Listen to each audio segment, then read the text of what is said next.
Thanks for joining us tonight. I'm Shannon Ogden. And I'm Ann Trujillo. And the project to expand I-70 in central Denver is moving forward. And in the long run, it could mean less congestion. In the short term, that means years of construction. Last night, the project cleared a major hurdle. In fact, the last legal battle has ended. So, who benefits from the project? Who loses? And what will it mean for your commute in the city and to the mountains? Here now is Denver 7's Mark Stewart with our 360 look. Part of our commitment to bring you multiple sides of the story so you can make up your own mind. It's known as one of Colorado's most congested corridors, I-70 between Denver and Aurora. I-70 is seen as a backbone for our state, connecting the east to the west, and the gridlock is getting worse. Here's the 360 overview. When the interstate was built in 1964, 2 million people lived in our state. Today, 5 million people live in Colorado.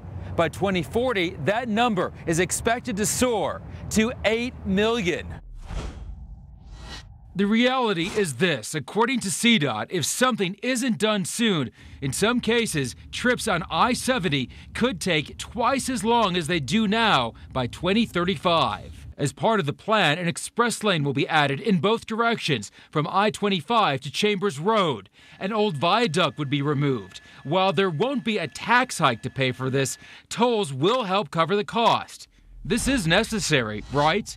Most would say yes, yet with progress comes pain. It would wipe out about a quarter of the Elyria neighborhood. Some people have been forced to move from the Elyria-Swansea neighborhoods.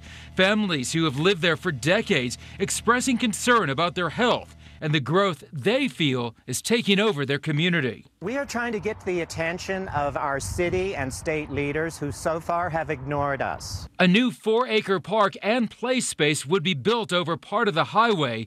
There would also be new affordable housing. So what's next? What does this mean for you? CDOT says the goal is to keep I-70 open during the construction, with lane closures taking place overnight. The plan is to keep the interstate moving without any kind of wholesale impact on your drive time. Some context: the project here won't be a fix-all for I-70. The congestion along I-70 in the mountains is another concern. Express lanes, even a hyperloop, are seen as part of the solution there. But again, money is hard to find, and lawmakers still don't have a long-term plan on how to fund a long list of other projects across the state. A struggle involving cash and congestion in Colorado. Mark Stewart, Denver 7. And so the project moves forward, a completion date slated for 2022. And we know you've got a lot to say about this, a lot of opinions in your city and your community. Email us 360@thedenverchannel.com or message us on Facebook or Twitter. We read every response.